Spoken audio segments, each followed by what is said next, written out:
हाँ जी, क्या प्रश्न है? मेरा ये सवाल है कि मान लीजिए मैजिस्ट्रेट का ऑर्डर होता है, किसी मैजिस्ट्रेट का जजमेंट। हाँ बोलिए। नहीं पाया। हाँ बोलो आप। मैं पूछना चाह रहा हूँ, किसी मैजिस्ट्रेट ने किसी दोषी को, किसी आरोपी को दोषी करार दिया, वो फिर उसके बाद वो अपील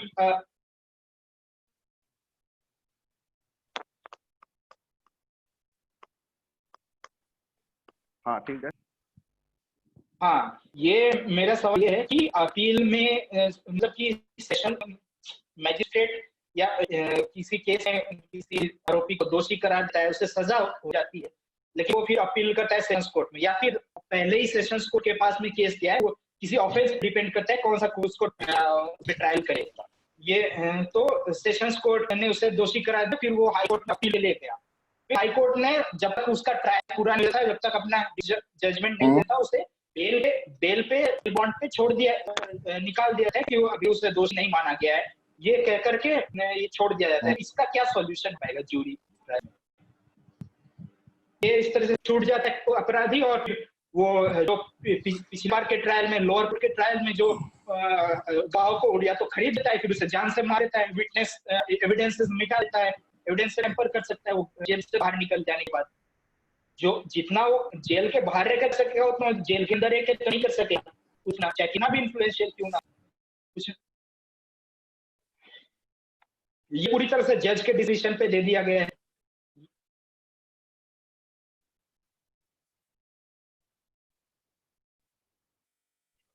हेलो, क्या सुन पा रहे हैं आवाज?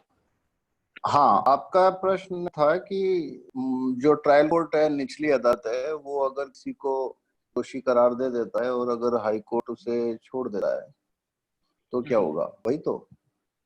नहीं, इनका कहना है कि बीच ट्रायल बेल छोड़ देता है कि अभी आपका डिसीजन, मतलब ये उसको कहते हैं स्टे ऑर्डर लगाना, उसके सजा पे स्टे ऑर्डर लगा देता है। अभी जैसे एक ट्रायल कोर्ट ने पूरा का पूरा ट्रायल किया, फिर उसे दोषी पाया और सजा दे दी गई, लेकिन आरोपी ने, दोषी ने फिर ऊपर की अदालत में उसके अगेंस्ट अपील किया, उसके सजा, उसकी जो सजा हुई उसके खिलाफ उसने अपील किया। हाईकोर्ट ने सीधा सी अभी अपना हमारा ट्रायल होना बाकी है, हम अभी उसके सजा पे स्टे ऑर्डर कर रहे हैं, आरोपी दोषी जो है वो बाहर से बाहर निकाला जाए जेल से। ऐसा जो होता है इसमें वो क्राइम का ये और बढ़ जाता है। मैं तो आजाद जाऊंगा दोषी करार होने के बावजूद। ये इसको कैसे रोका जाए? नहीं, तो इसमें पहला तो यह है कि मान लो जिला जूरी कोर्ट अगर कानून गैजेट में आया है तो हाई कोर्ट में तो जूरी ट्रायल नहीं होगा, केवल जेल में ही जूरी ट्रायल होगा। तो अगर जिला जूरी ने किसी को दोषी करार दिया और यदि हाई कोर्ट ने उसके ऊपर स्टे डाल दिया, ठीक है, तो फिर कुछ कर नहीं सकते क्योंकि वो तो हाई कोर्ट के हाथ में चला गया। लेकिन यदि स्टेट जूरी कोर्ट यानी राज्य जूरी कोर्ट यदि गैजेट में आया तो हाई कोर्ट के अंदर भी अपील जो होगी वो जूरी के सामने होगी। अच्छा, तो जूरी के सामने अपील होगी तो जूरी उसका निपटान जल्दी कर देती है। और यदि जूरी कोर्ट गैजेट में आया तो सुप्रीम कोर्ट के अंदर भी ट्रायल होगा, वो जूरी द्वारा होगा। अच्छा, रोए यहाँ पे 3 जूरी हैं, डिस्ट्रिक्ट जूरी है, स्टेट जूरी है। मतलब कहने का ये हम भी ट्रायल तो जूरी द्वारा ही होंगे जो हम पोस्ट कर रहे हैं। तीन स्टेज हैं जूरी। हाँ, मैं क्या कहना चाहता हूँ, जूरी कोर्ट के 3 ड्राफ्ट हैं। पहला तीनों ड्राफ्ट बात हो चुकी है मेरी, मुझे मिल जाएगा। जिला जूरी कोर्ट अगर गैजेट में आया तो इस समस्या का समाधान नहीं है। पर स्टेट जूरी कोर्ट गैजेट में आया तो ये समस्या का समाधान हो जाएगा। अच्छा पवन भाई, इनका एक और क्वेश्चन है कि अगर अभी बहुत सारे ऐसे कानून हैं, मतलब कोर्ट के कानून है जो बिल्कुल बकवास है, उनको चेंज करने का प्रोसीजर क्या रहेगा? कोई एक एग्जांपल बताओ। रोहित बताओगे ना एग्जांपल? जैसे एक एक्ट है प्रोबेशन ऑफ ऑफेंडर्स एक्ट, जिसमें कि ये पूरा आर्टिकल है, ये आर्टिकल नहीं है।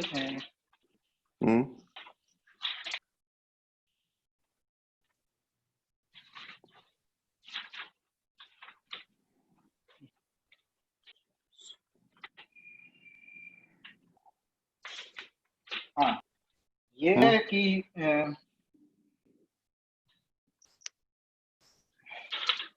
हाँ, इसके तहत किसी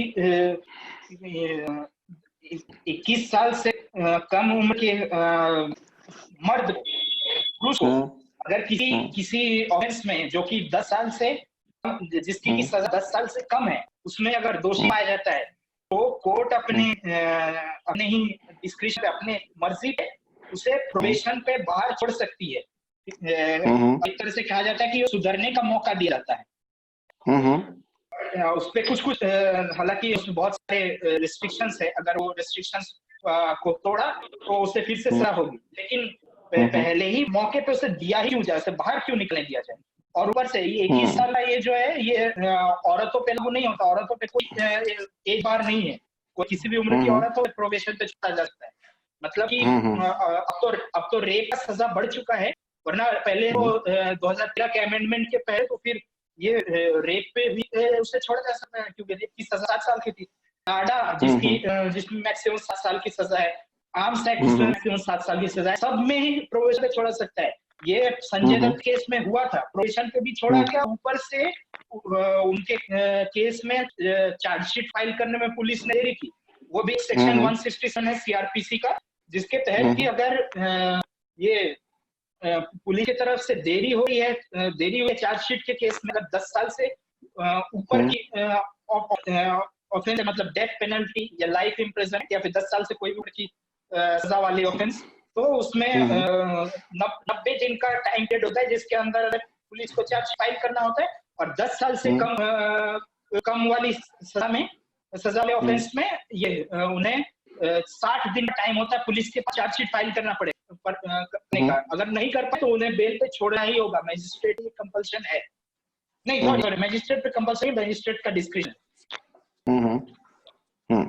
तो इसमें क्या है इसमें क्या है, ये इस तरह से छोड़ देना इतने सीरियस ऑफेंसेस में, ये कहां से ये जस्टिफाई, मुझे तो नहीं लगता। देखो इसमें क्या है, 2 पॉइंट है कि दंड ट्रायल में फैसला देने के अलावा जज के पास में कुछ और भी पावर होते हैं जिनका वो विवेकाधिकार से उपयोग करता है।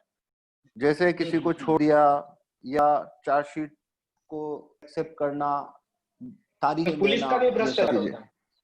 हाँ, वो तो पुलिस का भ्रष्टाचार तो कवर हो गया। जूरी कोर्ट में क्या है कि पुलिस प्रमुख जो है वो वोट वापसी पासबुक के दायरे में आएगा, तो पुलिस वाला भ्रष्टाचार तो दूर हो जाएगा। अब यहाँ पे इसके 2 सॉल्यूशन है, जो प्रॉब्लम आपने बताई है उसमें 2 इसके समाधान है। जो हमारा जूरी कोर्ट का ड्राफ्ट है उसमें अंतिम धारा कहती है कि इस कानून में कोई भी परिवर्तन करने के लिए कोई भी नागरिक शपथ पत्र दे सकता है।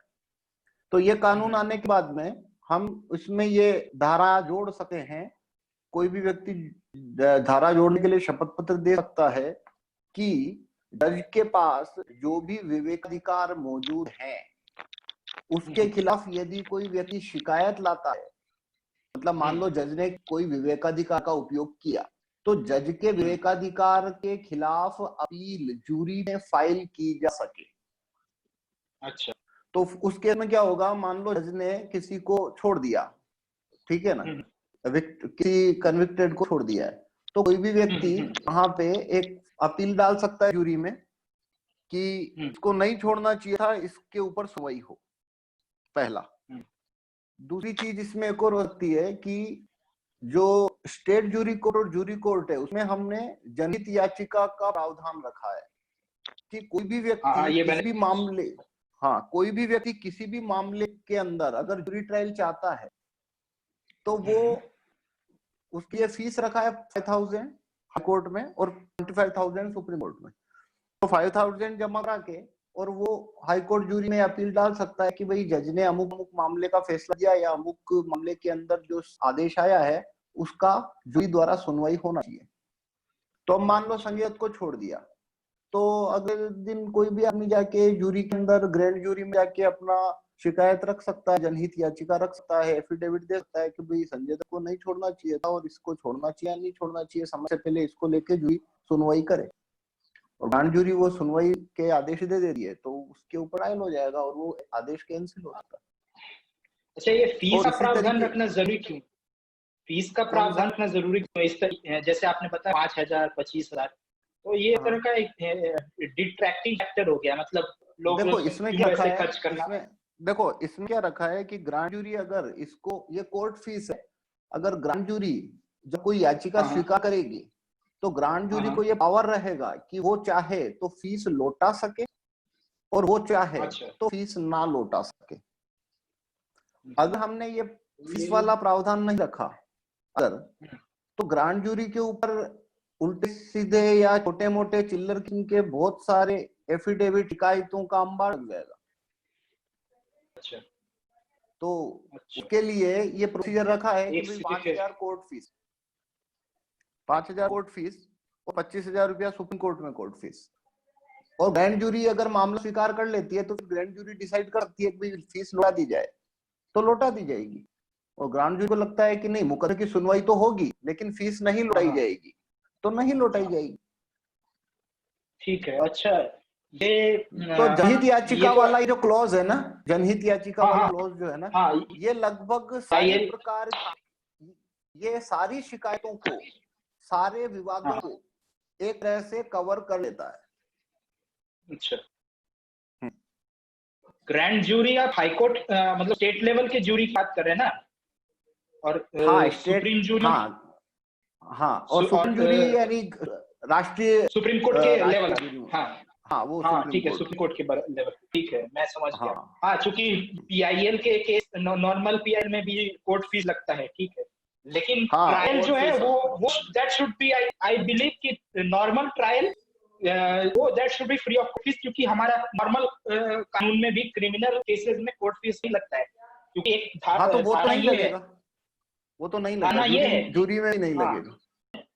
ये क्या कह सकते हैं, वैदिक सिद्धांत है, न्यायिक सिद्धांत की, अगर क्रिमिनल केस में दोनों पार्टी में से किसी से फीस लिया जाए कोर्ट के प्रोसीडिंग को आगे बढ़ाने के लिए, तो फिर ये अन्याय होगा, क्योंकि अगर विक्टिम से लिया जा रहा है तो मतलब उससे न्याय दिलाने के लिए उससे पैसे ले जा रहे हैं, या फिर अगर एक्यूज से लिए जा रहे हैं तो एक्यूज देगा ही फीस, वो क्यों चाहेगा अपनी सजा कराने के लिए खुद ही पैसे दे। ठीक है, तो इसलिए ठीक है, मैं अपन सहमत हूँ। केवल, हाँ मैं सहमत हो गया हूँ आपकी बातें।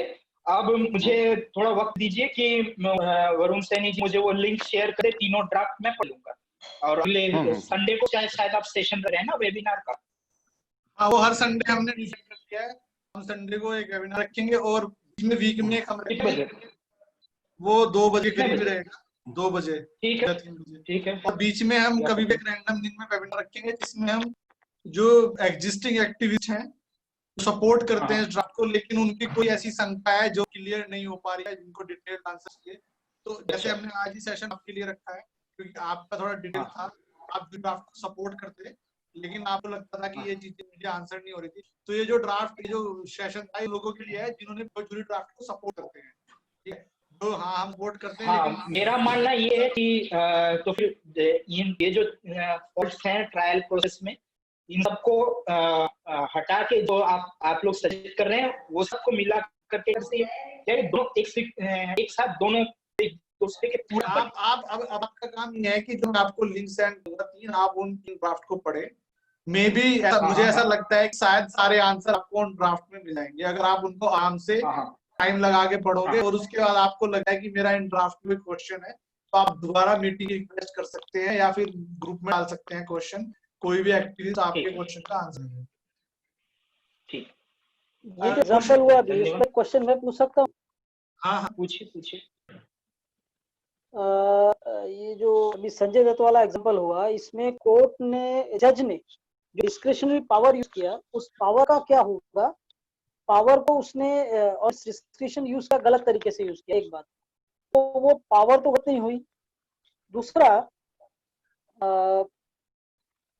उस जज का बाद में क्या होगा? जज के लिए आप उसको किस तरह पनिश कर सकते हैं? राइट टू रिकॉल जज तो है, पर हर एक चीज में राइट टू रिकॉल जज का यूज करना कितना सही रहेगा? हो सकता है उसने डिस्कशन से उस टाइम लिया, ये तो देखिए हमने एक एक्सट्रीम एग्जाम्पल ले लिया है संजय वाला, और उसमें हम लोग समझते हैं कि कुछ नहीं होना चाहिए था, पर हर केस संजय वाला केस नहीं रहेगा। जो एक बॉर्डर पे केस होता है 50-50, 50-60, 60-40 वाले केस, उसमें अगर हम लोग जज अपना डिस्क्रिप्शन पर यूज कर लेता है और मान लीजिए वो उतना गलत नहीं यूज करता है लेकिन बहुत सही यूज करता है, तो ऐसे केस में क्या कर सकते हैं? वो डिस्क्रिप्शन पावर के लिए क्या कर सकते हैं? मान लीजिए उसको टीसीपी से आप अमेंड कर सकते हैं, पर उसको अमेंड करना कितना सही रहेगा, एक बार। दूसरा, अब अगर उसने 10% गलत डिसीजन लिया है संजय के केस में, ठीक है वो तो एक्स्ट्रा बात होगी, बट जैसे जैसे मैं समझता हूँ कि हमारा ज्यूरी सिस्टम आएगा और वैसे वैसे सिस्टम प्यूरिफाई होगा, जुडिशियल सिस्टम प्यूरिफाई होगा, और जो अन्याय है वो 10%, 12%, 20% कर गिरेगा, और बहुत कम लोगों के साथ में अन्याय होगा और बहुत कम मात्रा में होगा, द मैग्नीट्यूड विल फॉल। तो ऐसे केस में जहां पर जज ने अपनी डिस्क्रिशनरी पावर का बहुत ज्यादा दुरुपयोग नहीं किया, जो अपना विवेक अधिकार उसने यूज किया, वो ज्यादा बुरा नहीं था, पर था। इन वो एक एक एक ऐसा, इसको क्या बोलते हैं कि एक ट्रेंड ऐसा से करता है जो आगे चल के शायद सही नहीं हो सकता, एक बात। दूसरा, ऐसे केस उस जज को हम कैसे पनिश कर सकते हैं जो कि राइट टू रिकॉल जैसा स्ट्रिंजेंट कानून ना होके कुछ और अगर कुछ करना हो ऐसे। मेरे ये सवाल वरुण। हाँ हाँ, आप ही के लिए आज कोई भी दे, अच्छा आप लोग इसमें सब क्या है, बुद्धिमान लोग हैं, हाँ आपको ज्यादा सीख रहा हाँ इसमें क्या है कि जो जूरी कोर्ट कानून है उसके अंदर जज को ठीक करने के लिए दो प्रावधान है। पहला प्रावधान तो जैसा आपने बताया वो वापसी पालतू के दायरे में आएगा, लेकिन उसके लिए काफी लोगों को स्वीकृतियां देनी होती है, और जो छोटा मोटा गलत फैसला है उसके लिए किसी जज को हटाना वो काफी मुश्किल हो जाता, ठीक है। तो इसमें एक दूसरा प्रावधान भी है, एक और जज को ठीक करने के लिए। पहला तो ये वोट वापसी है, दूसरा ये प्रावधान है कि जज के खिलाफ यदि कोई शिकायत आती है तो उसका सुनवाई भी जूरी मंडल करेगा। नागरिक शिकायत मतलब जज के खिलाफ कोई नागरिक शिकायत है तो उसकी मतलब डिपार्टमेंटल इंक्वायरी नहीं, नागरिक शिकायत अगर कोई आती है जज के या जज के स्टाफ खिलाफ कि भाई इसने घूसखोरी करी है या इसने विवेकाधिकार का जाया तौर पे इस्तेमाल किया है, तो उसकी सुनवाई नागरिकों की जूरी करेगी। तो जज को आपको निकालने की जरूरत नहीं आती है यहाँ पे, उसके ऊपर ट्रायल होगा, उसके अंदर जूरी जज को कन्विक्ट कर सकती है, पेनल्टी लगा सकती है और उसको दंड भी दे सकती है अगर उस घूसखोरी करी है तो।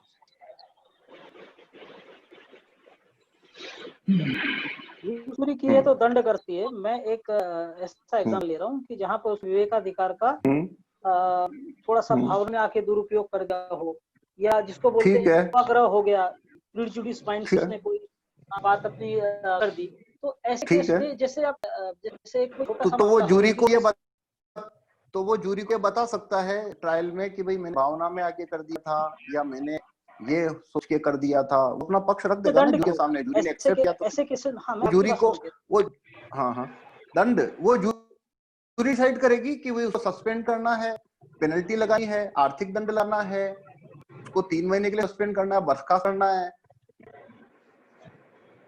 हायर जूरी में मामला भेजना है, कन्विक्ट करना है, दोषमुक्त करना है, जूरी डिसाइड कर देगी। तो इसमें क्या होगा, जज को जब ये पता रहेगा कि मेरे फैसले का मूल्यांकन जूरी के सामने किया जा सकता है, यह भय उसे ईमानदार बनाए रखने में मददगार होता है। अभी वो ये यूज तो करते हैं, पावर का मिसयूज क्यों करते हैं कि उनको पता है कि भाई इंक्वायरी तो हाई कोर्ट जज के अलावा कर नहीं सकता, और हाई कोर्ट जज के साथ में उसका अच्छा गठजोड़ है क्योंकि वो तो एक ही वर्ग है ना, तो उसके खिलाफ कितनी इंक्वायरी हो नहीं सकती अभी, इसलिए वो अपनी पावर का मिसयूज कर लेते हैं। और कभी कभी तो हाई कोर्ट जज से ही उनको या सुप्रीम कोर्ट जज से ही निर्देश आते हैं कि तुम अपने इस अधिकार का प्रयोग करके और इसको रिहा करो। तो ऐसा करके ये पता चलता है, जूरी ट्रायल से उस भय आएगा कि यदि मैंने मिसयूज किया तो मेरा जूरी ट्रायल हो सकता है और जूरी मुझे सस्पेंड भी कर सकती है और 5-7-6 महीने की तनख्वाह काट सकती है, या मेरे जो रिकॉर्ड है वो खराब होती है, उसके अंदर रेड मार्क डाल सकती है, कुछ समय की सजा भी दे सकती है।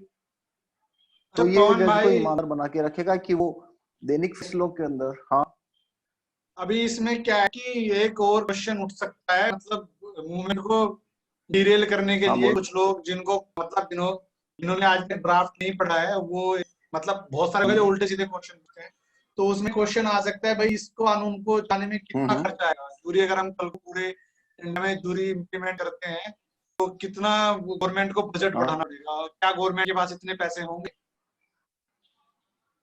हाँ, तो तो इसका इसमें तो क्या कोई खर्चा तो आंसर ज्यादा है? नहीं रहा है। आप नहीं उसका सबसे पहले तो जो आदमी ये क्वेश्चन रेज करे उसे ये कैलकुलेशन करना चाहिए कि मौजूदा स्थिति में हम न्यायपालिका पे कितना पैसा खर्च रहे हैं, जजों की तनख्वाह पे और इसके ऊपर पहली, और जूरी आने के बाद में कितना पैसा खर्च होगा।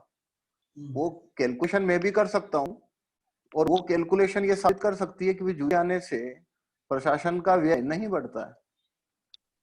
मैंने इस बारे में थोड़ी सी कैलकुलेशन करी थी, कमल जी ने हाँ। पूछा था मुझसे, मैंने किया था। तो मैं ये स्टेट लिया था कि अगर हर डिस्ट्रिक्ट में डेली 10 केस की सुनवाई होती है, 10 केस से मतलब है कि 10 जूरी बुलाई जाती है और 12 मेंबर की जूरी, तो 120 लोगों को हमें डेली 600 रुपए देने पड़ेंगे एक डिस्ट्रिक्ट, और पूरे साल में 365 से गुणा कर दीजिए, और साथ में 740 डिस्ट्रिक्ट है इसमें, उससे गुणा कर दीजिए, तो 2100 करोड़ का खर्चा लगभग आ रहा था।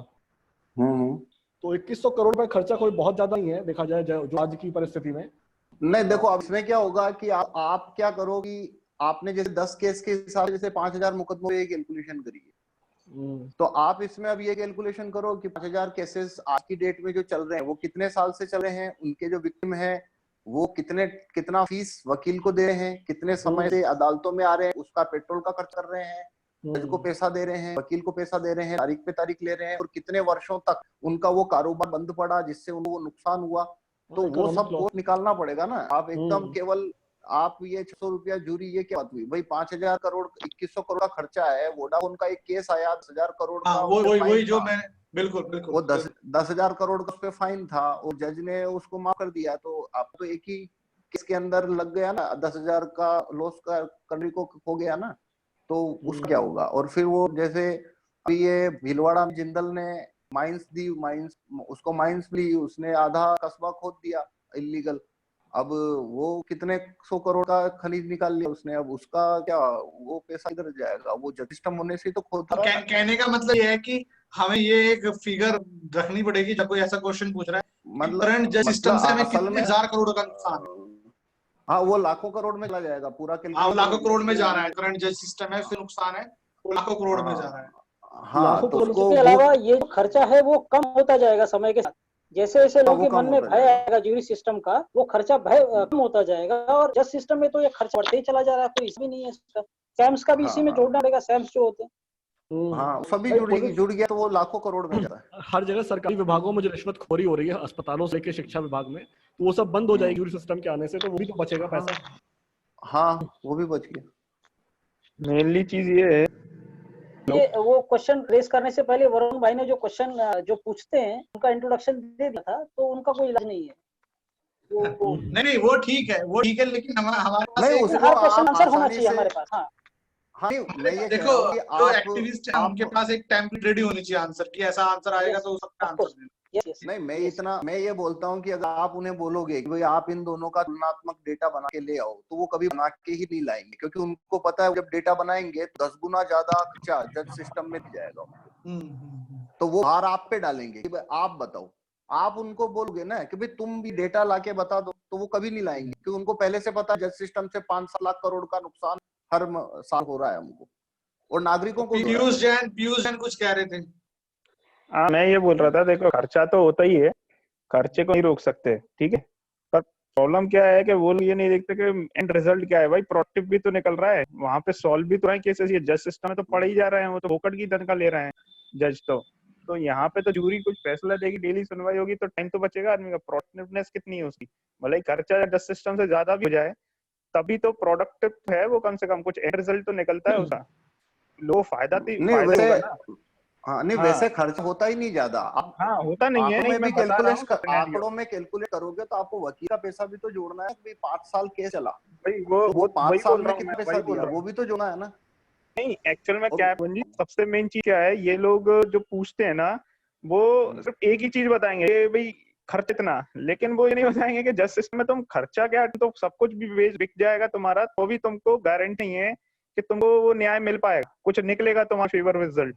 तो वो क्योंकि एक नेक्सस सिस्टम पूरा, तो यहाँ तो ज्यूरी सिस्टम है। अगर इन केस चलो ओवर चला गया, अगर वो कैलकुलेशन करके बता देते, तो सबसे मेन चीज वो यही इग्नोर कर रहे हैं ना कि यहाँ पर जो फेयर ट्रायल होने की चांसेस सबसे ज्यादा है, मतलब यहाँ पे न्याय मिलने की तो जो पॉसिबिलिटी है वो जस्टिस सिस्टम से ज्यादा ही है।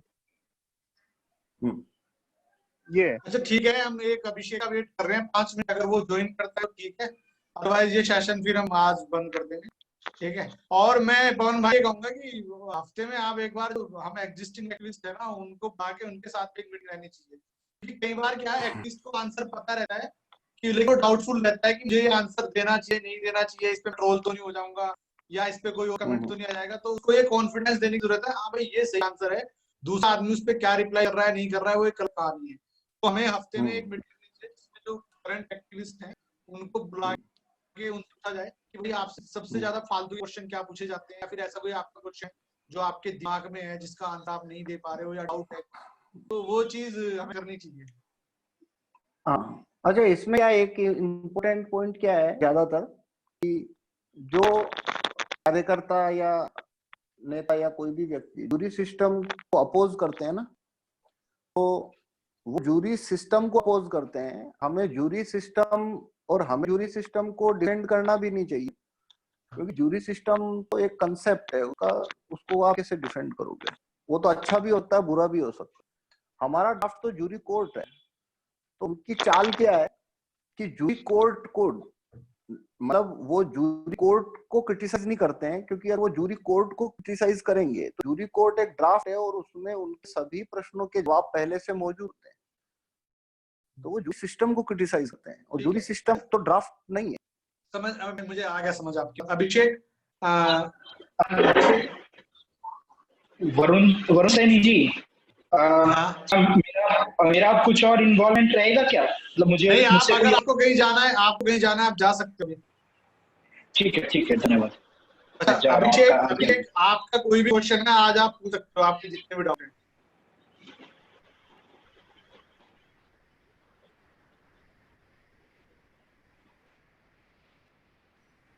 आवाज नहीं आई उसे। अभिषेक, उसको आवाज चैट पे उसको वो माइक वाले उस पे क्लिक कर, फिर वो तो रखा है उसने माइक। नहीं, वो मेरे साथ होता है। दोबारा कनेक्ट कर रहा हूँ। हो गया। अभिषेक, हाँ जी सर। हाँ बताओ भी, जो आपका क्वेश्चन है बताओ। नहीं सर, आपने क्लियर कर दिया था मेरा साथ के हाथ फिलहाल तो। नहीं, और भी तुम्हारा क्वेश्चन है तो आज बता लो, आज तो अपना कोटा पूरा कर लो, ठीक है। आपके साथ तो क्लियर कर दिया था, कुछ है नहीं, जब होगा तो मैं बता दूंगा। ठीक है, ओके। जब भी आएगा मैं बता दूंगा।